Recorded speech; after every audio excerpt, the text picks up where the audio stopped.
Finals, papers, that annoying professor who refuses to grade on the curve. It is a stressful time of year for college students. It sure is. As Kristen Fisher reports, students at the University of Maryland have come up with an unusual way to cope. They call it Puppy Palooza. Oh my God, you are so cute. How can you be stressed out when you're holding a 2-month-old pup? Oh my God. You can't.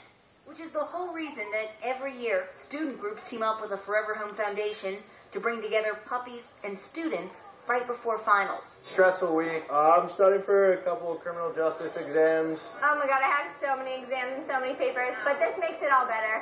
It's only 10 months. In just 3 years, Puppy Palooza has become legendary on campus. This is definitely one of the first things I heard about when I came here, that they do this every year for finals. Just look at the line to get in. The line wrapped around, there's so many people here. This is a huge thing. Everyone wants to come. I stood in line for 20 minutes to do this. It's totally worth it.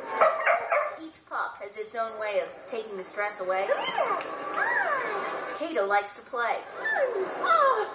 But King, Are you sleepy? he's a cuddler. Probably tired out from his long, stressful day. Yeah. Just so adorable.